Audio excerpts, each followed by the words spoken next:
सुनाओ BSc limited अब देखिए 2334 रुपए 90 पैसे का प्राइसिंग हमें देखने मिला एंड यहाँ पर स्टॉक गिरा एंड एकदम से एक थोड़ा सा रिकवरी हमें देखने मिली। Hi this is Dev and watch it is diary. क्या ये स्पेकुलेशन ट्रेड अभी भी चल रहे हैं? क्योंकि अगर आप देखें खबरें जो है ना वो स्पेकुलेट पहले से हो चुकी हैं। हम देख चुके हैं कि कैसे खबर आई, उसके बाद स्टॉक नीचे आया एंड उसके बाद रिकवरी। इस न्यूज का ना टाइम हो चुका है बट न्यूज को समझना जरूरी है। मैं बात कर रहा हूं ना कि ये जो आती है उनको पूरा पढ़ा नहीं जाता, उसका रिएक्ट जो है ना वो स्टॉक्स एकदम से कर देते हैं क्योंकि ट्रेडर बैठा है एंड वाई इन्वेस्टर भी डर चुका होता है, पूरी खबर उसको पढ़ना नहीं।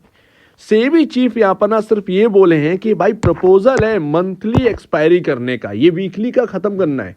ये जो खेल चल रहा है वीकली का खत्म करना है। मैं यहाँ पर सिर्फ एक बात कहूंगा, मंथली हमेशा से रही है, अभी वीकली स्टार्ट हुई है। मैं पूरी बात यहां पर करता हूं। अब यहां पर थोड़ा सा आपको लग रहा होगा कि ये क्या कह रहे हो। वीकली एक्सपायरी जो है वो हम कुछ साल से देख रहे हैं, पहले मंथली ही चलता आ रहा था, ठीक है ना। अभी यहां पर ना जो हुआ है ना, मंथली अगर हो भी जाता है तो भी अच्छा ही रहेगा, लेकिन हाँ कुछ पॉइंट ऑफ व्यू से खराब है। बट हाँ वैसे ओवरऑल अगर आप देखेंगे तो अच्छा ही रहेगा। 21 अगस्त को भड़बड़ाकर ये स्टॉक टूट तो गए बट एक इंपॉर्टेंट प्लेस पर है। अब दिक्कत वही है, मैंने आपको बताया था कि एक रेंज चल रही है एंड खबरों का सिलसिला लगा हुआ है।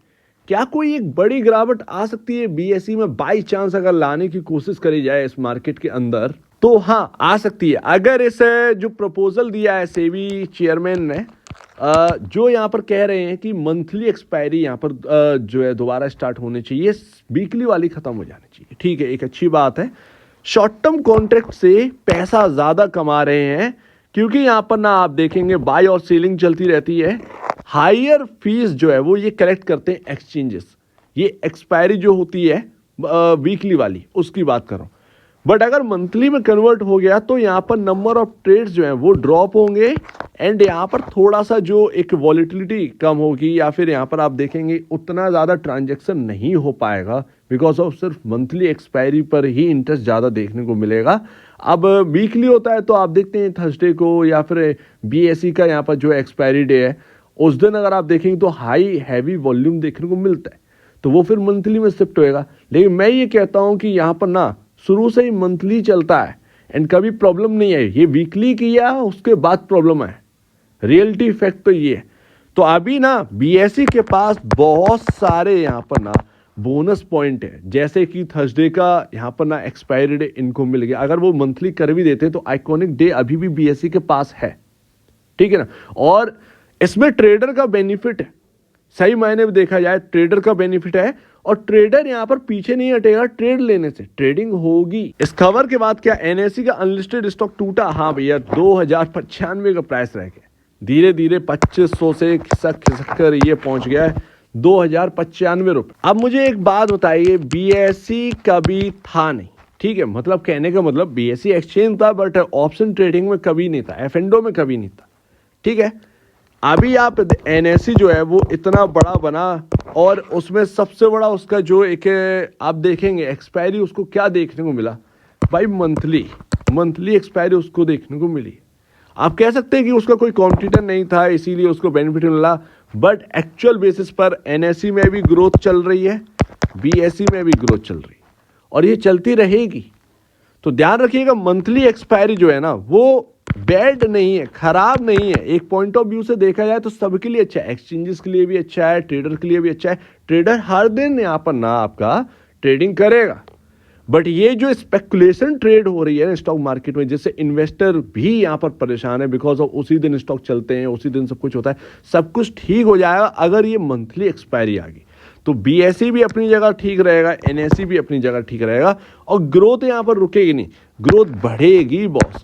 बस यहाँ पर फर्क इतना आ जाएगा कि जो आइकॉनिक डे बीएसई के हाथ में लगा है वो इसके पास चार्मिंग डे मिल गया है, यानी बोनस डे अब देखा जाए तो मिल गया, तो वो बीएसई पीछे नहीं रहने वाला, बीएसई भी आगे बढ़ता जाएगा, ये आप मान के चलिए। अब आप बोलेंगे कि भाई क्या बीएसई चल क्यों नहीं रहा है, प्रॉब्लम क्या है? भाई देखो मैं ऑलरेडी आपको एक रेंज बता चुका हूं, ये स्टॉक अभी रेंज में ही रहा है, इसके पास कोई भी ट्रिगर नहीं है ऐसा। इवन एक ऐसी जगह पर है बीएसई, बार बार वहीं पर आता, बार बार वहीं से घूमता है, बट अभी कुछ ऐसा लग रहा है बॉस कि शायद यहां पर कुछ सपोर्ट लेवल जो है वो ब्रीच होंगे शायद उनका डर ज़्यादा हो चुका है, बार बार वहीं पर आ जाना, बार बार वहीं पर आ जाना, बार बार खबरें आना, वही सब चल रहा है, वही सब सिनेरियो, नीचे गैप भी बने हुए हैं। पॉसिबल है, क्योंकि अगर आप अभी देखा जाए तो बीएसई के अंदर भले टॉप से डिस्काउंट तो हो, पर अभी ना कमाने के लिए कोई ट्रिगर ऐसा है नहीं इन्वेस्टर के पास, तो एक रेंज में ही घूमता रहेगा। तो या तो डिस्काउंट पर मिले थोड़ा सा, तो फिर बाई करके यहाँ पर काम चलाया जाए एज ए इन्वेस्टर। तो ये सब यहाँ पर ना हो सकता है, या तो डिस्काउंट आए स्टॉक के अंदर, या फिर ये एक रेंज में ही घूमता रहेगा और एक नया ट्रिगर नहीं है जो इसको हाईज पर ले जाए। क्योंकि एक साइकिल होती है बॉस, उस साइकिल का सफर अभी पूरा हो चुका है। अभी बीएसई ने साइकिल जो है ना स्टार्ट की थी भाई, 20,000 15,000 करोड़ का मार्केट कैप हमने देखा है बीएसई का, और वो साइकिल टर्न होकर बॉस देखिए कहां पर पहुंच गया है बॉस। आपने 1,20,000 करोड़ का मार्केट कैप इस कंपनी के अंदर देखा है। तो आप समझ रहे हैं ना, 6 टाइम यहाँ पर ना आपको रिटर्न बनते हुए दिखा है 20,000 करोड़ से। और आप तब देख लीजिए जब बीएसई ना आपका 500-600 रुपए पर मिल रहा था, तब क्या मार्केट कैप रहा हो, कुछ कोई बहुत बड़ा मार्केट कैप नहीं था बीएसई का, समझ रहे हैं ना। तो ये 6 गुना तो मैं सिर्फ बता रहा हूँ 20,000 करोड़ से यहाँ पर गिनकर, बट अगर आप देखेंगे उससे और पहले तो बीएसई ने भाई सही मायने में बहुत बड़ा रिटर्न टेबल पर रख दिया। अब आप आ रहे हैं उस टेबल पर जहां खाना बचा नहीं है, तो प्रॉब्लम तो होगी, ठीक है ना। तो ये बात यहां पर आ जाती है, खाने के लिए अभी कुछ है नहीं है, तुम बस अपना आस लगाए बैठे हो। प्रॉब्लम ये है अभी ऑलरेडी रिटर्न दे चुके। अब इसका मतलब ये नहीं है कि क्या आप इसको बेच दें, नहीं, बेच नहीं देना चाहिए बॉस, बेच नहीं देना चाहिए, बट आगे के लिए कम से कम वो ग्रोथ तो आने दो। अभी क्या है, सब ठंडा पड़ा हुआ है, कोई ट्रिगर है नहीं। अभी थोड़ा रुकिए, आपको दिखेगा ग्रोथ की जर्नी चल रही है, नंबर्स अभी भी अच्छे आए हैं, बट अभी क्या है, चल चलकर थक चुका है, ठीक है ना। तो एक डिस्काउंट अगर आएगा तो वो कहीं ना कहीं बीएसई को एक फ्रेश बाइंग में कन्वर्ट करेगा, एंड ये नीड भी है, जरूरी भी है। क्यों है, बिकॉज ऑफ आप देखें इस जगह पर, आप देखिए अगर ये ब्रेक हुआ, एक लंबे टाइम से ये बचाने की कोशिश कर रहे हैं। हमने पहले ही बात करी थी, इसका जो मिड पॉइंट है ये 2500 एंड यहाँ पर ना आपका 2600, ये आपका मिड पॉइंट है।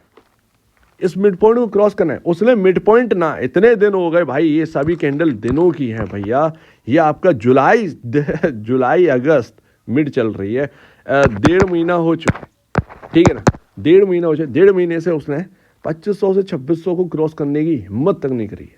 थोड़ा सा यहाँ पर आया, एकदम से सेलिंग आ गई।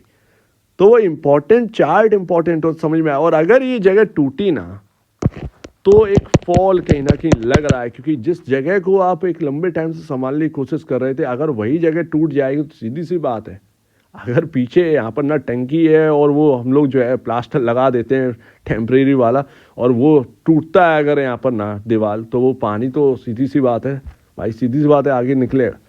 तो वही है आपका यहाँ पर ना, यहाँ पर बस यही है कि इंपॉर्टेंट जगह पर है, अगर टूटेगा तो एक फॉल आ सकता है।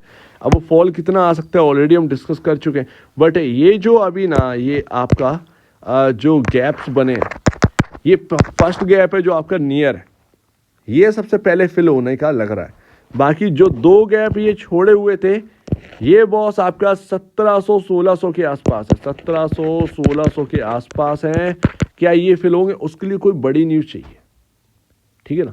तो वो देखते हैं क्या है, बट अभी बीएसई का स्टॉक बहुत ही सपोर्टिव जगह पर है, 2-3 सपोर्टिव रेंज है एंड ऊपर रेजिस्टेंस है, तो वो बीच में फंसा हुआ है, उसको एक डिसीजन बनाना पड़ेगा, और वो अभी डिसीजन स्टॉक नहीं बना पा रहा है। एंड एक जो थोड़ा सा लग रहा था कि 1 लाख करोड़ का मार्केट कैप टूटेगा, वो टूट गया, 94,742 करोड़ पर आ गया। 1,20,000 करोड़ वाला मार्केट कैप 94,742 करोड़ का मिल रहा है।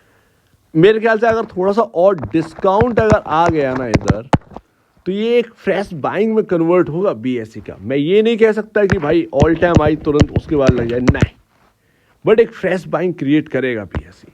बीएसई काफ़ी स्ट्रॉन्ग है यार, बहुत दिक्कत वाले मार्केट में ना ये चला, सबसे बड़ी बात 59.20 का यहाँ पर ना पी रेशियो बिल्कुल इंडस्ट्री वी के बराबर आ चुका है। Price to book value 15.48 time रह चुका है। अब अगर यहाँ पर वही बात है ना कि अगर यहाँ पर ना आपका इवन मान के चल लो कि यहाँ पर ना 20% का भी अगर यहाँ पर फॉल आ जाए मान लीजिए, तो प्राइस टू बुक वैल्यू बहुत अच्छी जगह मिल रहा होगा, जिसको इग्नोर करना काफी मुश्किल हो जाएगा इन्वेस्टर्स के लिए। तो वही मैं कह रहा हूं कि एक फ्रेश बाइंग कन्वर्ट हो जाएगा। एंड लास्ट, तो देखिए मैं कई सारे स्टॉक पर बात की एंड उसकी साइकिल के ऊपर बात की, जैसे कि सुजलॉन में 14 रुपए से कवर कर रहा था, ठीक है, ये स्टॉक 1400 से मैं कवर कर रहा हूँ, 1400 से 7000 का फिर स्प्लिट हुआ, फिर वो वापस से चला। तो ये सारे ना स्टॉक्स अपने जो है वो कवर करे हुए हैं और बीएसई पे ऑलवेज पॉजिटिव रहे हैं।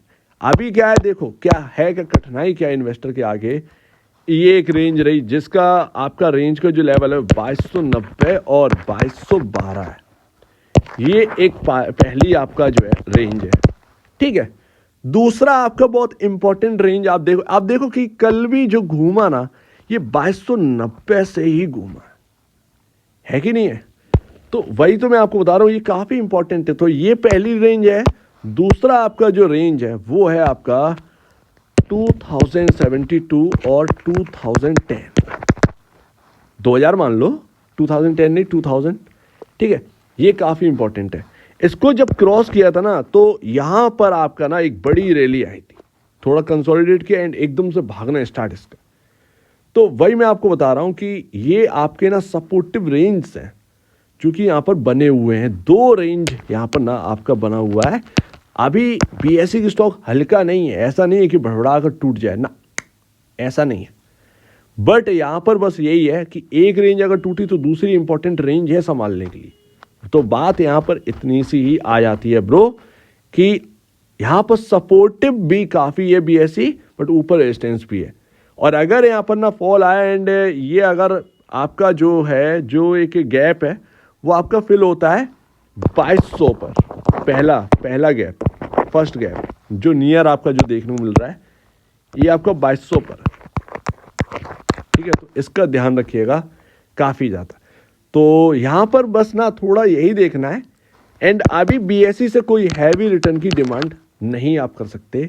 बस अभी यहां पर ना यही समझिए कि अभी टेक्निकल बेसिस पर बीएसई अपने आप को कैसे भी सेफ रखने की कोशिश कर रहा है, बचाने की कोशिश कर रहा है। इससे ज़्यादा और कुछ आप कह नहीं सकते, ना मैं कह सकता हूँ। मूविंग एवरेज 50 डे में टूट गया, ये आपका ग्रीन लाइन, ये 50 डे में। आपका जो बैगनी लाइन ये दिख रही है, ये आपका यहाँ पर ना 100 डे में। तो दो मूविंग एवरेज के नीचे स्टॉक काम कर रहा है। तो वैसे भी अभी थोड़ा सा यहाँ पर ना वही है कि अभी भी डिसीजन बीएसई का स्टॉक नहीं बना पा रहे कि उसको किधर की तरफ जाना है, और ऊपर जाने का, हायर साइड जाने का, टॉप पर जाने का कोई भी यहाँ पर ना अभी लॉजिक नजर नहीं आ रहा है। तो इस बात को आप समझिए। सो उम्मीद है काफी कुछ आपको समझ में आया होगा। एक बार यहाँ पर ना अगर डिस्काउंट मिलेगा तो कहीं ना कहीं एक फ्रेश बाइंग में कन्वर्ट ये करेगा भाई। अब देखते हैं यहाँ पर क्या रहता है क्या नहीं रहता है आने वाले दिनों में। बट अभी बीएसई कुछ भी डिसीजन नहीं बना पा रहा। वास्तव में ये न्यूज आ रही है, तोड़ रही है स्टॉक को, बट वो वहीं पर रुक रही है गिरावट जहां पर सपोर्टिव रेंज है। काफी इंपॉर्टेंट रेंज दिखाई पड़ रही है भैया, ये आपके सामने की बात, ये पब्लिक डेटा है, ऐसा नहीं है कि अलग से बना के लाई। ये सारी चीजें पहले से ही हम लोग जानते हैं। सो उम्मीद है काफी कुछ आपको समझ में आया होगा। एक बार निवेश से पहले या बेसिस पहले अपने ब्रोकर एडवाइस से जो सलाह लीजिएगा, खुद की स्टडी रहे, उससे बेहतर कुछ भी नहीं है। खुद की स्टडी मस्ट है, तो आप दीजिए। वीडियो देखिए, बहुत धन्यवाद दोस्तों।